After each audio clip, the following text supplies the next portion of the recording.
Welcome, everyone. Thank you for joining us today as we continue our exploration of ePortfolio tools and technologies. My name is Patty Donahue of ePortfolio, California, and today we'll be learning more about Epsilen, a state-of-the-art learning management system that includes an ePortfolio component. This series is co-sponsored by AAEEBL, EPAC, and ePortfolio, California. And as you can see, we have an amazing team of industry leaders participating in this project. I'd like to quickly introduce Judy Batson of AAEEBL. Sorry, Judy. I'd like to hear your beautiful voice, who will be helping me monitor the chat window for your questions and comments. So please do use that chat. And we'll try to get to all your questions today. And if not, we're going to move you to a forum where Epsilen will be monitoring that. Hi, Judy, everybody. you want to say hi? Welcome. We're happy to have you with us. Before we get started, I just wanted to remind you that we are recording this session for future reference as part of a greater resource that we hope will help inform you and your colleagues and your institutions as you consider various ePortfolio tools and technologies that are available today. At the end of this session, we will be transferring a resource document to you that will guide you to these archives, and please share them with your colleagues. And also, hopefully, you will participate in this post-session forum where our folks from Epsilen will be monitoring that. They'll be able to give you custom information and talk a little bit more about the technical details, which we hope we won't spend too much time on today. I also have put together a side-by-side comparison chart of all the tools that we've looked at in this series. So I'll be sending that to you as well. So hopefully that will help you with some of those, pricing and licensing information. So on that note, the team here has a little poll we'd like you to participate in. And for our information, we'd like to know which factor is most important when considering an ePortfolio tool for your institution. Now, to answer this poll, over in the participants window, give me a second. I'm so sorry. I have to set it up correctly. There we go. One more time. There we go. Now we got it right. So to answer this question, if you wouldn't mind, over in the participants window, tell us, A, is it interoperability with other existing campus systems? Or B, pricing and licensing, very important. C, assessment capabilities. D, are you interested in teaching and learning functionality? Or E, something other than these, and we'd really like to hear those. So if you have another reason or factor important, please use the chat window and let us know what that is. So we're just going to give you a minute. We're going to publish the poll results right now. So again, if you can, I'll refer you to that participant window. Ooh, good. We're seeing a lot of D's, and we like that. So just 2 more seconds there. If you haven't had a chance, answer the poll. And there we go. We're going to go ahead and publish that. So none. So if you're having trouble finding this participants polling, whoops, I just got rid of those accidentally, in your upper left-hand corner of your screen. So, and we'll be saving this as we archive this session.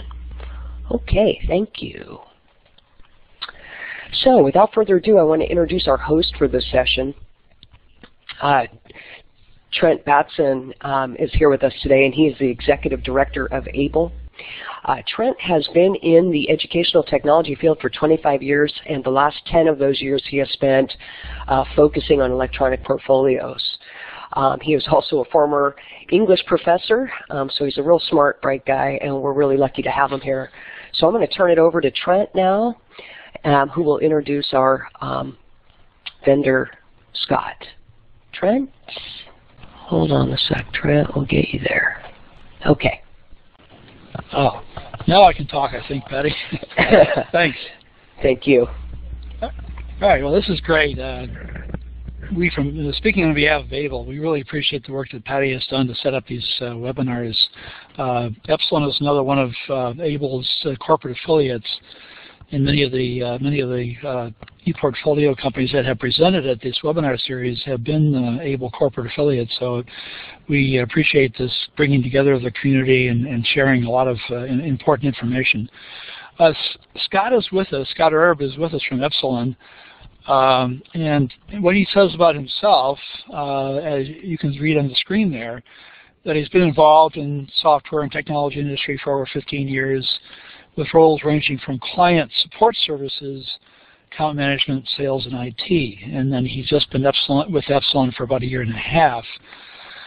What I like especially about having Scott on is that in his job he has to be aware of user requirements and then the design of the software based on user requirements.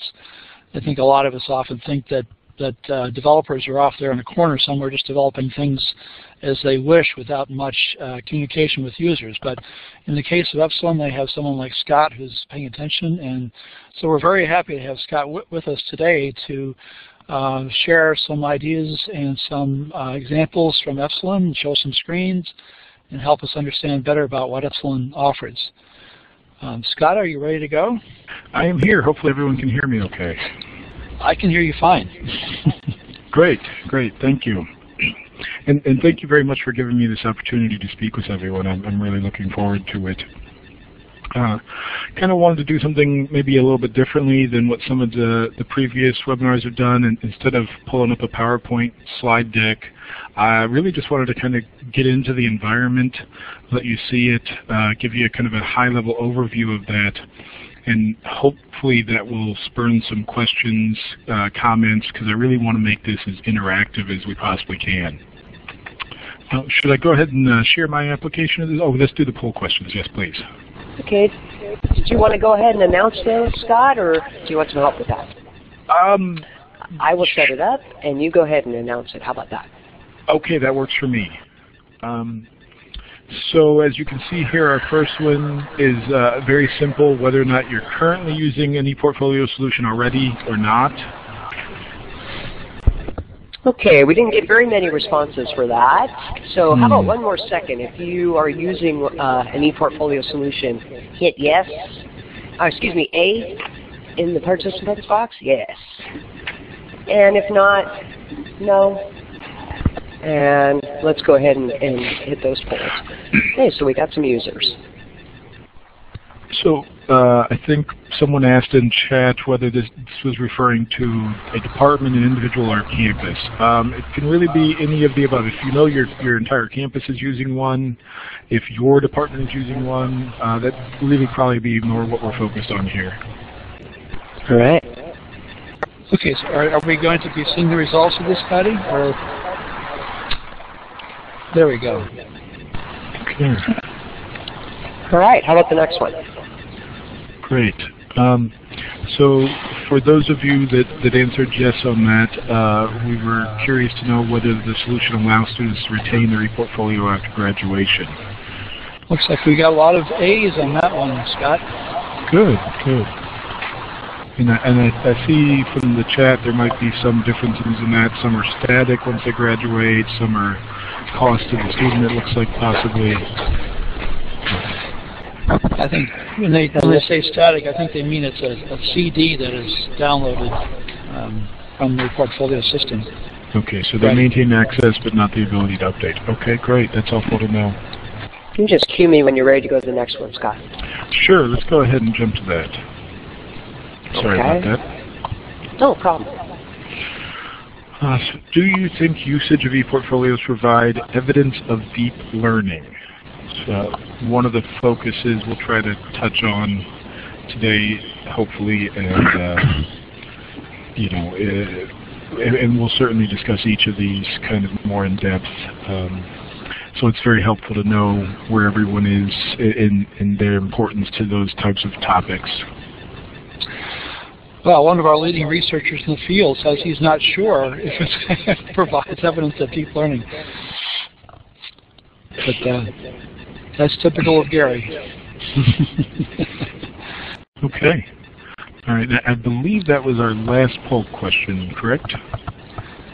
Seems to be. Yeah. Okay. So you can go ahead and, yeah. I'll start sharing my application.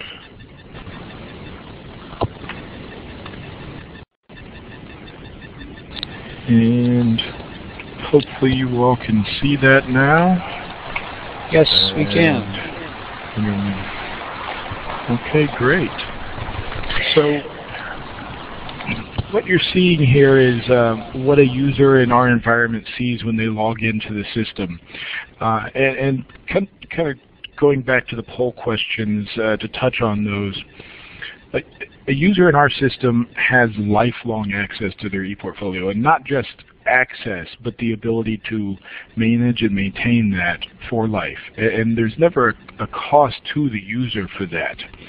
So whether that user be a K-12 student, a student in higher education, or they've moved on through their career, they're always going to have access to this ePortfolio no matter what. Whether they change institutions and they go to an institution that isn't an Epsilen client, again, once they've graduated and they're no longer pursuing education, but they've moved on to the career side of things, it's something that you always maintain access to. So, even for someone who, has found, okay, I've been out in the workforce for a while and, I've recently been laid off and now I'm back, I can still use this as a tool, as a resource for networking, to find jobs. I'll go into more on how you would do that as we go through this.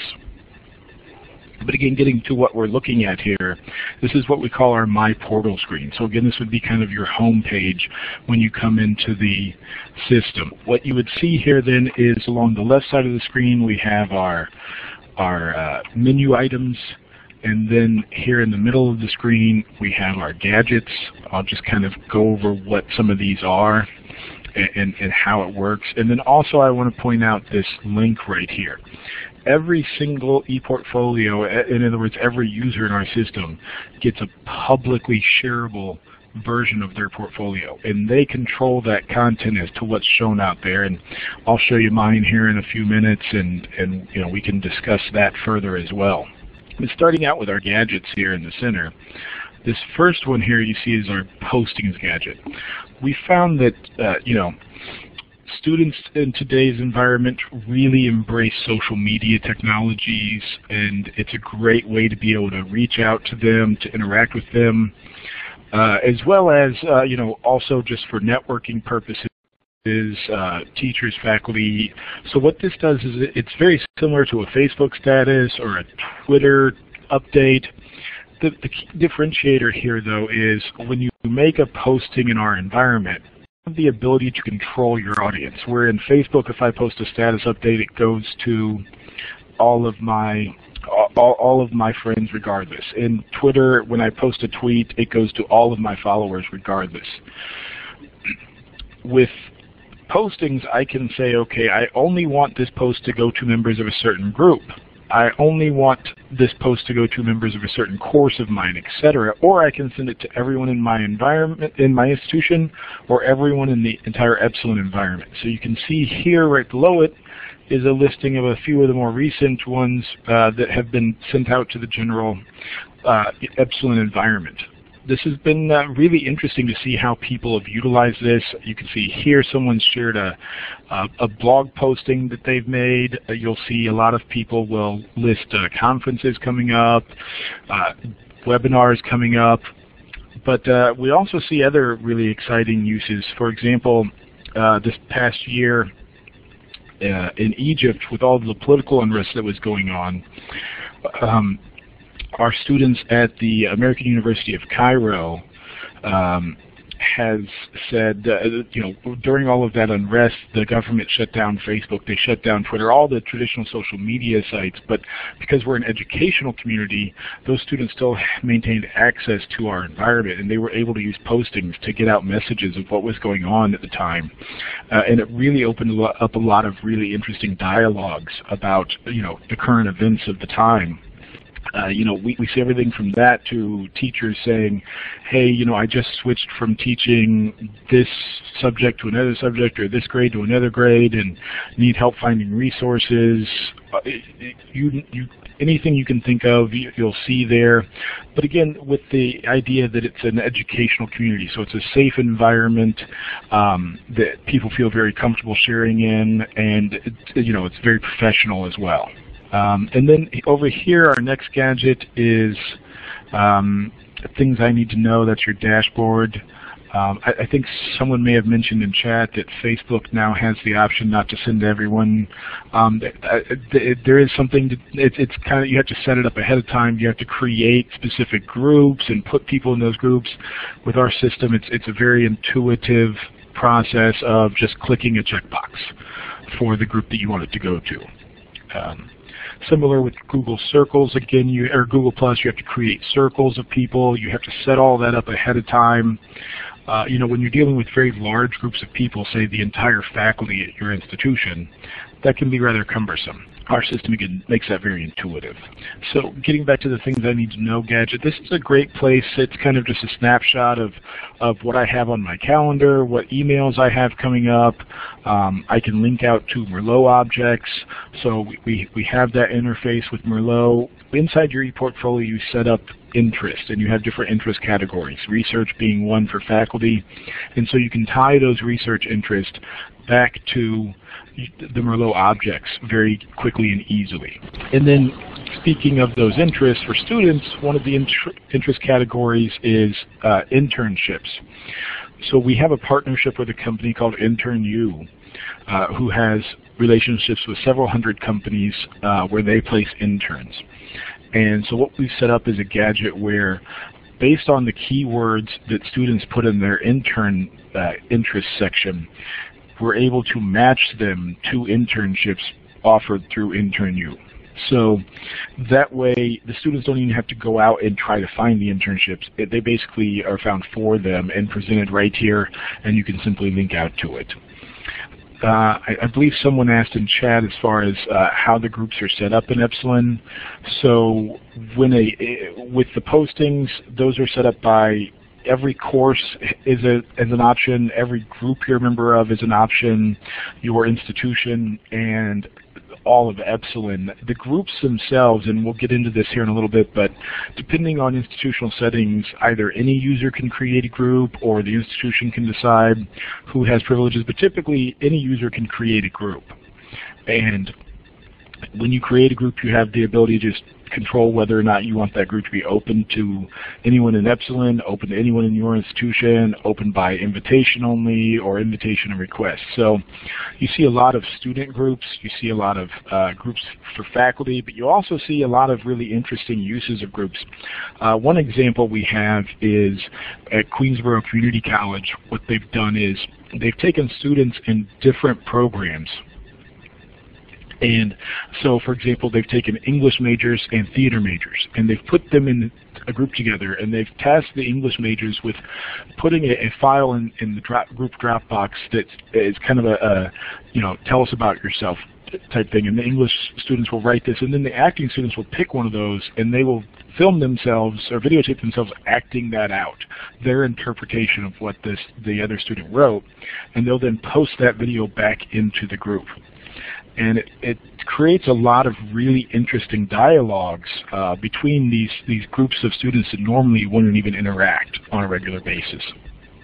And through their utilization of groups, what they've found is that they've been able to increase their retention rate by around 30% because they find the students feel that the interaction and the collaboration levels are so much higher through that type of environment, with wiki documents, with forums, with chats, that it really makes them become much more engaged in the learning process.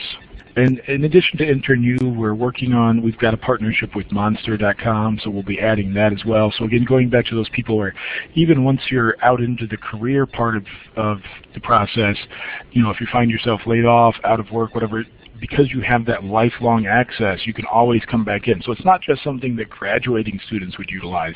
It's something that anyone in our environment would be able to utilize.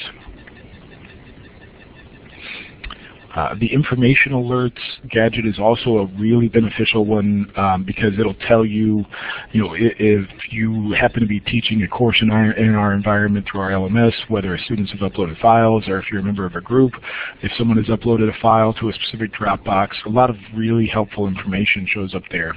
And then through our internal mail system, one of the things you can do is you can set up forwarding so that all of these notifications and these alerts can be sent to an external email address of your choice, and you can also set them up to text you. So again, the idea being that we want to be able to reach users where they can access it, anywhere, anytime. We know a lot of students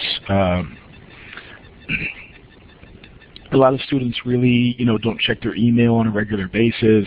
So having other ways to reach out and access them is really vital. That's also why we've created our mobile app that we've just released for the iPhone. We're working on an Android version and an iPad version right now. But in addition to all of these gadgets, like I said, we'll jump out to my ePortfolio really quick and just kind of show you what you can put out here, how you can utilize this. So right here you can see there's a lot of multimedia functionality. I've got a video showing. I've got links out to other websites here that I've shared, links to different groups I'm a member of. I can share files. I certainly have the ability to put a resume out here, a CV, however I want to do that. But a resume only gets you so far. So we have our Share It, where you can actually put examples of your work, and not just put examples of your work like you can with Showcase, but in Share It you can actually ask people to rate it and comment on it. I can list certifications. I can list news items. We got a dog last night. I'm very excited about it. I could also have my learning matrix. The learning matrix is part of our ePortfolio process. And as a student or as a member who has a learning matrix, I have the ability to choose to share this with anyone I want to, including the general public. So this is a really great tool for students who are moving from one institution to another, where they can share this history of their learning process with those other institutions as they move through it. As you can see, these matrices have principles. Those principles have rubrics tied to them. And then we have our categories. Students upload their files into the matrix cell. Their faculty or teacher, advisor, whoever has been assigned goes in and says, okay, they can assess that cell and really give a much broader picture of the student's learning process beyond just a grade in an individual course. I'm hoping, I know we're getting close on time here to get to the questions, and I'm really hoping that I've piqued some interest and that there are some questions. We certainly have networking capability where you can reach out to the entire user base. We're approaching 1 million users in the system. We plan on having many, many more over the course of the year as the state of Texas adds all of their K-12 students to the system. We'll be approaching 5 million by the end of next year, sorry. And then the groups functionality that we talked about, let me just jump into a group here real quick so you can kind of see some of the tools that are available. There are wiki documents, there are calendars, there are Dropboxes. I believe there was a question about the admin side. Yeah, that was Emily from the University of Michigan was asking about the admin side. Sure, and I also see a question about the matrix that I just showed. Yes, that actually was the Lumina Degree Foundation Degree Qualifications Matrix that we have built into our system. So from an admin standpoint, I can manage, the institution also gets a public website you can share information on. You can share your course catalog there. If you're doing courses through our system, you can manage and create accounts. We have a batch process. We certainly integrate with all the big student information systems, so you can also bring students in that way. We have a fairly robust report functionality where you can get a lot of really good information there. And we're also going to be adding quite a bit to this functionality because next summer we'll be rolling out some Google Analytics capabilities, so you can see how your users are really utilizing the system. Are they spending their time in groups? What are they doing in the groups? Are they doing wikis? Are they doing forums? Scott, if I could just interrupt, I think Emily's specific question was about tracking the progress of a cohort toward a certain learning goal.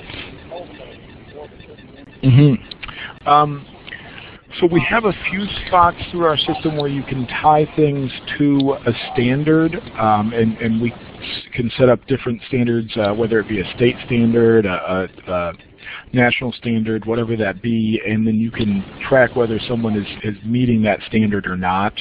And then again, once those Google Analytics come through, you can really kind of drill down into how people are utilizing the site to achieve those things.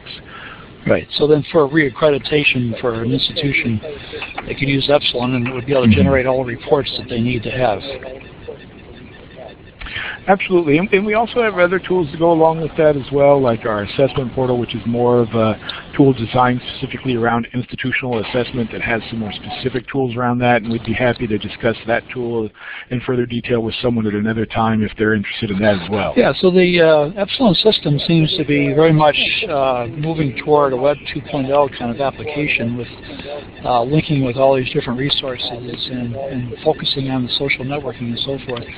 I wasn't sure if everyone knows about Merlot. You just mentioned that in passing. Could you maybe explain that a little bit more about what the Merlot link provides for users?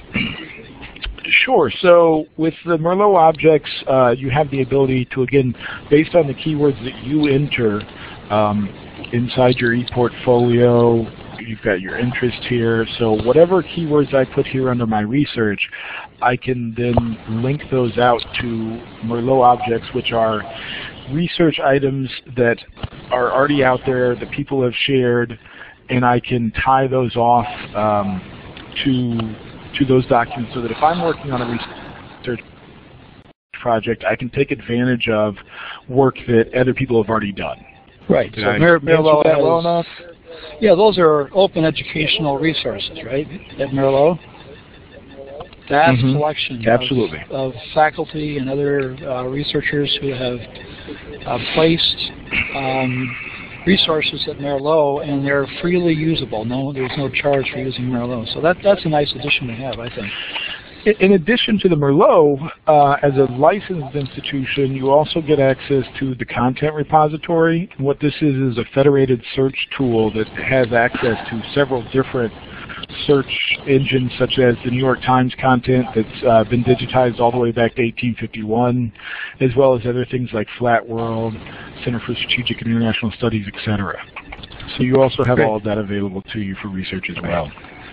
I know that Epsilen is one of the few ePortfolio systems or platforms made by a company that also offers a learning management system. Maybe you could just mention just briefly or describe briefly how the Epsilen learning management system and the Epsilen portfolio interact with each other.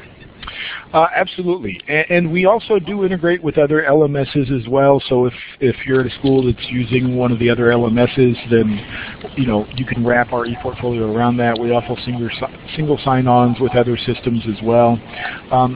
But through our learning management system, you have the ability to do courses, but one of the things that kind of differentiates our learning management system, just like our ePortfolio that's lifelong access, in our system with the learning management, you have lifelong access to your courses as well. So typically with an LMS, once a course is over, you lose access to that data. In our system, you always maintain access to it. You can't add new content to an expired course, but you always have access to that. And we've actually been surprised at how much that's used. We have a professor at Fort Hays that was telling us how he had gone into one of his courses that had ended 2 years ago to get a file out of it, and noticed in the course that he could see that students had logged into the course that week. You do that here is in this footprints section that'll show up here on the screen in a moment, right here. You can see how recently people have logged into the course. So, it's really a great tool, and again, it's that engagement.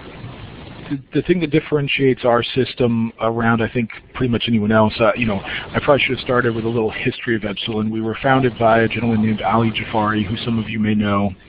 He had created Sakai, or been influential in creating Sakai. He had created Angel, but after that, he said, not everything revolves around the course. That's not how students learn today. We need to be more about the student instead of just creating course shells over and over again. And so he set out to create Epsilen with the emphasis on being learner-centric. Everything revolves around the learner. And so our ePortfolio system is really the core of that. And then all of our other tools have been designed to wrap around that. Good, great answer, Scott. I think some of the other moderators probably have questions that now they can bring up from the chat area. So we'll switch over to that mode now, the different moderators asking questions from the chat space. So who is up? Is that Judy or? I would like to know more about that mobile app and how that's working with students. Have you actually implemented it? And what's it like? Does it work with any mobile phone or mobile device, or just iPhones, or what? Okay, great question. Thank you. So currently it's just available for the iPhone. We are working on a version for the Android, which will be out very soon, and then that will be followed very shortly by an iPad version. And what we did is we said, okay, you know, we spent a lot of time doing research. We actually worked directly with Apple, and we found that, you know, people who try to take an entire website and dump it into an app or dump it into a mobile format, that's not how people are using their smartphones and their smart devices. What we found is that 80% of smartphone internet usage is actually through apps, not through browsing. And you can't really take a site as robust as Epsilen and shove it into a smartphone app. So we tried to focus specifically on the collaboration things, postings, share it, those types of things where you're just doing the things that really engage students, that enable collaboration, enable networking. And we found that even though we've just recently released the app, it's really been a success, and we're getting a lot of positive feedback from it. Does it integrate with the actual online? Yes. It does. Okay. Yes. So if I post a share it object here through the website, and I ask you to go and review that, you can access that from the application, and I will see that here. Or I can actually share it directly from my iPhone, and it'll show up here, and you can access it either through your portfolio or through your mobile device. That's really interesting, and thinking ahead for what students are engaged in these days. Thanks a lot, Scott. Absolutely. I see that Kathy Swift, who's from Merlot, is part of our audience, and she wanted to add to our comments about Merlot that she says we also, meaning Merlot, also have a federated search of over 24 other collections which are also OERs. So Merlot is like a place to go to for their own resources, but then it also links to 24 other collections. Great. And then Lynn is asking, how does a portfolio owner control what a specific audience of viewers might see, such as prospective employers, friends, family, research cohort, etc.? Absolutely. Great question. So, for example, here you can see I've actually got 2 different resumes set up in the system. So I may be applying for different types of jobs, or maybe I'm applying for jobs with competing companies, and I want to make sure that the right employer sees the right resume. We have here, you can choose the viewable by.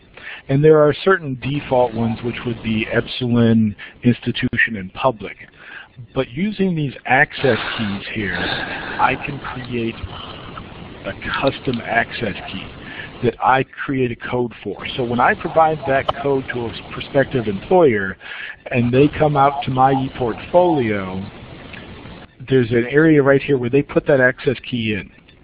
And that then determines what information they're going to see. So if I want to, you know, share pictures for friends or family, but not for the general public, I can use those access keys. If I want to have different welcome messages for people inside my institution, or than I do for the general public, I can do that. So every one of these different spots, including the contact info, you have the ability to determine who can see it. So here in my contact, I have a primary email and a secondary email, and I can set each of those to different viewable levels. So I can choose to share more information with people that I know and I'm more comfortable with, and less with the general public. Thanks, Scott. Judy, do you have some other questions? Okay. Gary is asking, do you have case studies you can reference where the integration with social media is effectively mediated to, quote, academic learning? You know, we've done some case studies with a few of our existing clients. You know, again, they've found things like increased retention just through the surveys they've done with students, where they've had direct comments from students saying that, you know, through the use of tools such as Epsilen, you know, they found increased engagement, increased understanding of their learning objects. You know, with the learning matrix, we've had some you know, studies show that those types of learning objectives have really benefited. We also have our advising portal, which is a separate tool from our ePortfolio, where we can do early alert advising, so we can determine if a student is at risk based on risk factors that the institution defines, and make resources available to those students. I'm not sure if we have anything specific that answers that question as far as a specific case study, but we could probably look into that.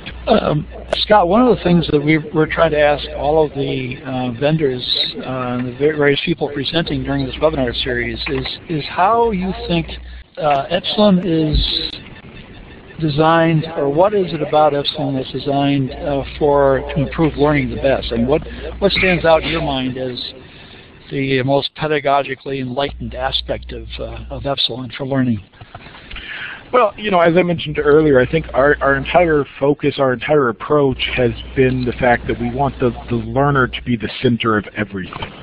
As opposed to we're just creating course shells, or we're just creating something that a student is using for a specific program, or, you know, toward their degree. The lifelong access, the ability to use the tools like the learning matrix, the collaborative abilities such as groups, everything being built around that learner. You know, the learner can have multiple matrices, so you can have a matrix that's geared around their major, geared around a specific course, geared around general concepts. So we have several institutions that are private religious schools, and they've got matrices designed around their core religious values as well as their academic values. So we provide tools that enable an institution to really engage students at every level, whether it be mobile, whether it be through you know, something like a learning matrix, whether it be through an environment like groups where they can, you know, do things like career services, counseling services, or just, you know, student-to-student interaction and increasing that engagement. Mm-hmm. That's really our focus. Do you have user groups, and do those user groups meet if you do have them? So we have some groups that we've created, such as the institution admins, and we provide information that way when we're doing product releases, things like that. But we found that we also have the EEAC group. We have, you know, we find that, you know, the groups tool is so intuitive that a lot of users have started creating them on their own, whether it be for faculty groups, whether it be student peer-to-peer groups. Institutions are creating groups a lot. We've even seen where schools are using it as a way to communicate information out to parents and other members of the community. You know, institutions have invited members of the community to come in and be, you know, advisors.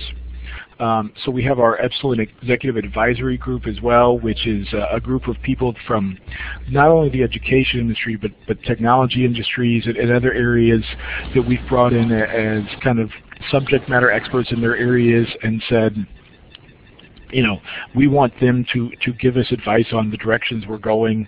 We do those meetings, you know, in person. We bring them in, and they've really been beneficial in helping us guide the direction of the company as we build out these new products, like our early alert advising tool. Mm-hmm. Emily at the University of Michigan is asking, how do you handle required portfolio elements? That is, or for example, the program requires students to complete annual reflections following a specific format. Mm-hmm. So within the learning matrix, and I probably didn't have it up there long enough to really show, but let me pull it up here. You can see here on the right is this reflection section. And again, utilizing the rubrics tool, you can really provide some guidance there as to what you expect students to be putting into these cells and putting into their reflections, and you can make that a requirement of the matrix. We also have seen where schools are asking students to do blog posts, where they're asking students to do share it objects, and have them review, have members of the business community or the nursing community or whatever the student is working on go out and review those objects so that they can get assessment from members of the community as well as from their academic advisors. We also have a question about integration with Blackboard 9 and above. Mm-hmm. We do. So again, we have the single sign-on, but we also go beyond that. With our advising portal, for example, we're able to pull data from Blackboard courses to be able to identify those risk alerts like we talked about. So for example, if a student's attendance is down, or if the grade, whatever, if they have a grade that doesn't look like they're going to pass by a certain point in the semester, again, whatever risk factor the institution defines, we can pull that data out of Blackboard and use that to generate those risk alerts, as well as pulling data out of the student information systems for that as well. And then, we're also working on some tool interlinking and interoperability where, for example, a student would have the ability to upload a file into a Dropbox in their Blackboard course and also have that same file then sent to their learning matrix in Epsilen, or to the assessment matrix for the institutional assessment through our assessment portal, that sort of thing. Scott, as I understand it, anyone can sign up for an Epsilen individual account for free. That's correct, right? Currently, anyone that has a .edu or a .k12 email address can. We're working on the ability to open that up to everyone in general. But certainly if somebody doesn't have a .edu or .k12 and they're interested in exploring the site, they can contact us and we can set that up for them. So then, in theory, you could have one instructor in a course say, let's all get Epsilen accounts in this course. We won't be doing the rubrics or the learning matrix or all that back-end stuff. We just want to use it as a learning tool within this course. So is that possible? It is. Certainly if you're not part of a licensed institution, then the institution is missing out on a lot of functionality there and being able to do that reporting that we talked about earlier.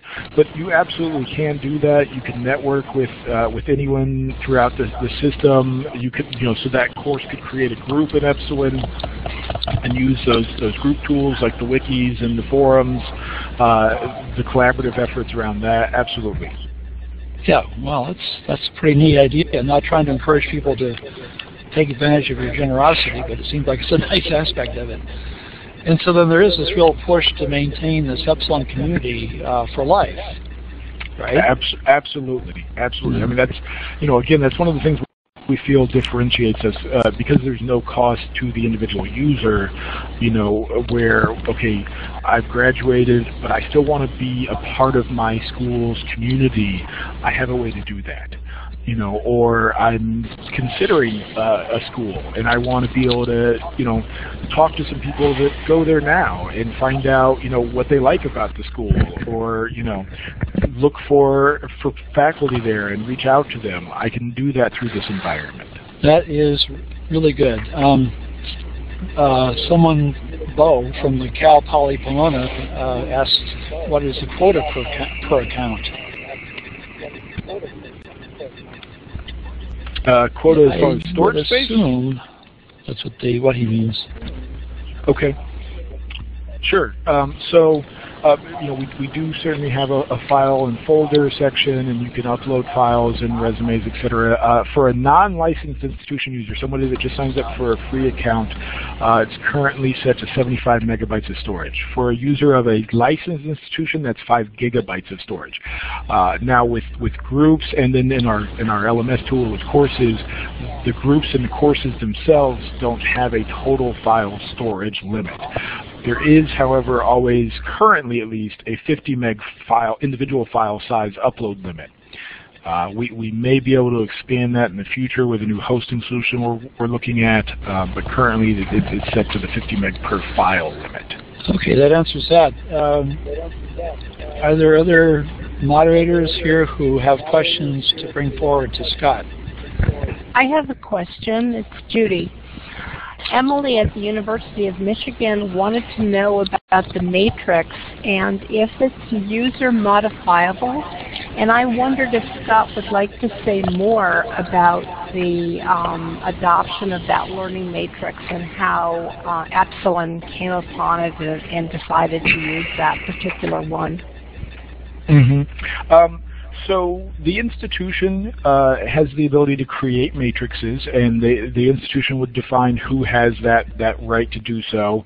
And when you create a matrix, you can share that. So we have a few that we have built in, but anyone that has the ability to create can do so. You can search for shared matrices, and then of course you also have the ability to create rubrics that you tie to the matrix. So the matrix is created by someone at the institution, so the students don't create their own matrix unless of course the institution decides to give them the ability to do so, which they certainly could.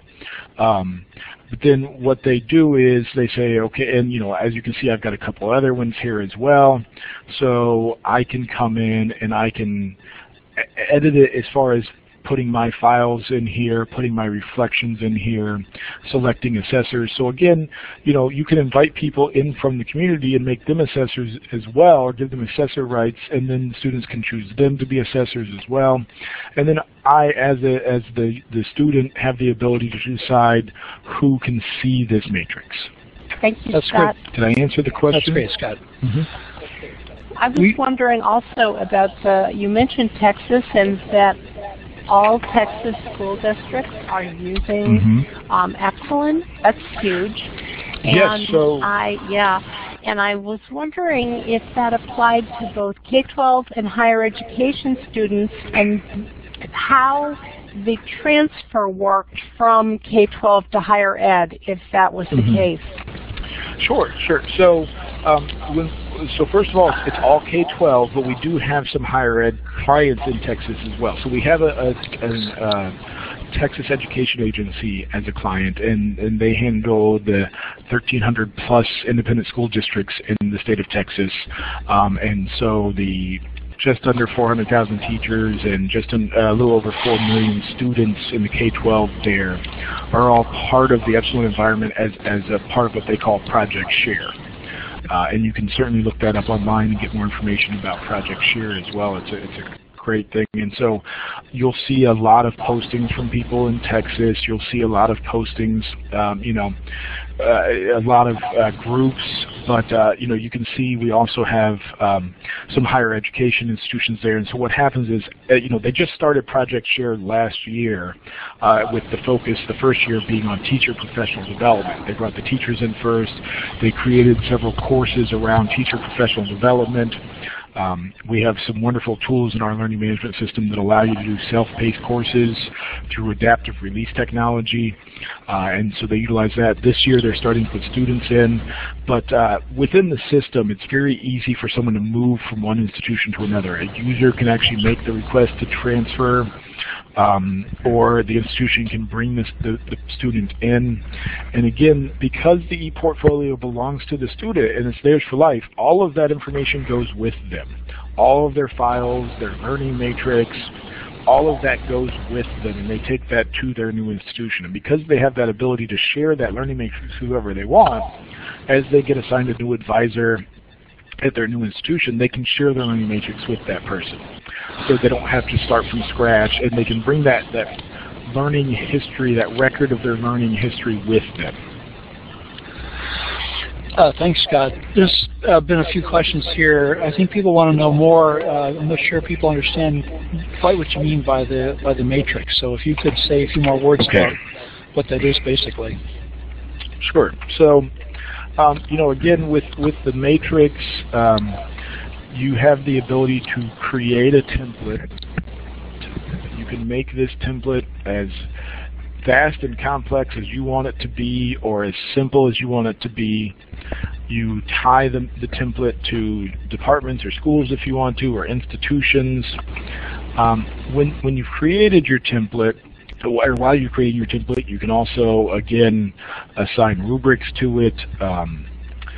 We're also working on the ability where you can assign the stages of the rubric to specific core standards and tie those to specific files or artifacts within the cells. But it's really up to the institution as to how they want to design those matrices. They can be based on standard matrices like the Lumina Foundation one we have, but they can make them their own. So you can have matrices that are specifically just around transfer students or just around incoming freshmen.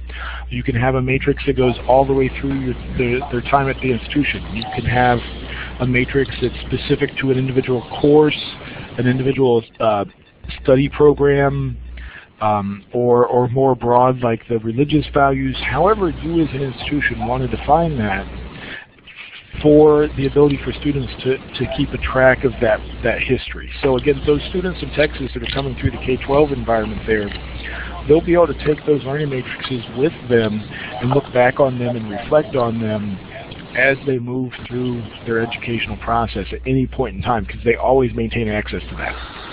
Okay, but I guess the basic question is, once something is in the matrix, it's still active and can be processed, or has it already been reviewed by faculty and comments and so forth? Gotcha. Okay. So once a student uploads a file into their matrix, I as an assessor can come in here and I can say, okay, I want to be able to assess this student's matrix. And if they have files in here, then I can assess that cell. Let me go to one that maybe has some files in it. When I assess a file in a matrix, so here I can assess this, and when I do so, I can put a comment on that. I can set a flag as to whether I now consider this object to be complete, or it needs more work, or whatnot. And the student can see those comments, and they'll see a history of that. So I may have 20 different comments from this one cell, and the student would always be able to see that. Once a cell is completed, I as the advisor determine, okay, that's now completed. I can then lock the cell. So now the student no longer needs to upload any new files to that cell. Okay, I guess, Scott, we're actually running low on time, believe it or not. Oh. And it may be that some people will want to connect up with you to learn more about the matrix, because I think, there were a number of questions here about the flexibility and about creating rubrics and so forth. So there seems to be an ongoing interest. Probably Patty can comment on how that can actually happen. So I just wanted to thank you for all the explanations you've passed on and all the information about Epsilen. It's been very, very informative, and we've had some really good questions in the chat space. So I'm going to hand it over to Patty, and she can then lead us toward the conclusion. I know that there are some questions still remaining, but go ahead, Patty. Okay, thank you. Great job, Scott. I think this is one of the better sessions, actually. I was saying this in the chat, just for looking at the tool and seeing it in action. So very well done, and I do want to encourage everyone that this conversation can continue in the chat, in the forum, and I'm going to show you how to get there. First, before that, I wanted to talk just a little bit about ePortfolio California. One of the sponsors for the session. We do have a number of new resources on our site, and we encourage you to go there and see them and use them. finally getting around to releasing some of the archive sessions from the AACNU ePortfolio Forum from earlier this year. And Melissa Pete from the University of Michigan has an incredible session there. And also one of our team members, Helen Chen and Tracy Penny-Light, their session's up there as well. So, and that's at ePortfolioCA.org. And I'm going to turn this over to Judy to talk a little bit about AAEEBL, but I also wanted to just take a moment and announce the drawing winner for today. And this was randomly drawn, and it goes to Emily at the University of Michigan. So Emily, thank you so much for being here and participating. And your prize is actually the AACNU Value publication authored by Helen Chen and Tracy Penny-Light, Electronic Portfolios and Student Success. So Emily, if you wouldn't mind sending us your address, you can do that privately. You can send it to the moderator, and we'll get that sent to you. Also, I want to encourage you to join EPAC. Helen Chen does a lot of great work. She's excellent about updating people on what's going on out there. So you can see the web address there, and please join EPAC's community of practice. So while I turn this over to Judy, I'm going to just tell you that I'm going to transfer 2 files to everybody. One is the comparison matrix of the 7 sessions that we're holding this fall, and you can look at all the technical information, system requirements, storage capacity. Also, there's information about their business operations, which we think might be interesting to you. So Judy, go ahead and take it away. Okay, first I just wanted to say that the 2 things you mentioned, Patty, Helen Chen and Tracy Penny-Light's book is absolutely fantastic, and also the resource that you mentioned about the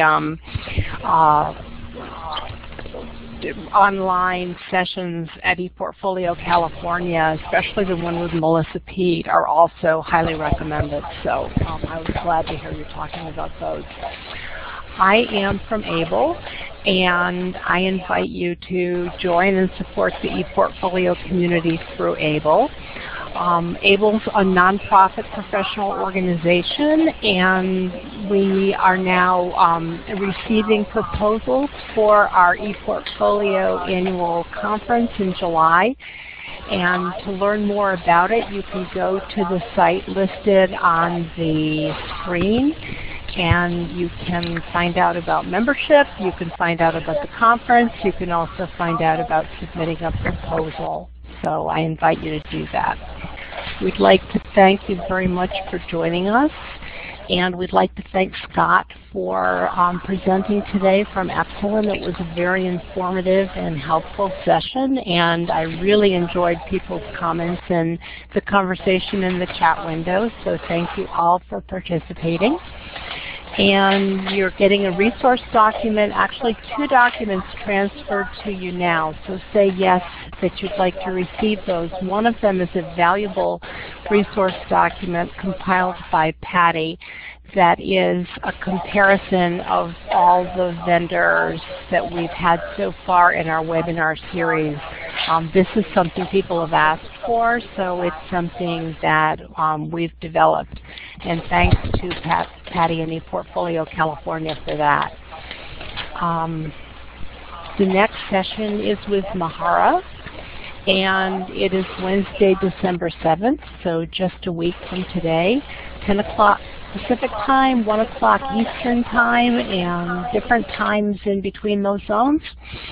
So we'd like to thank you all for coming today and ask you to please exit when you leave, and to make sure that you've closed the window, because we need to finish our recording and we need to make sure everyone's cleared out of the room.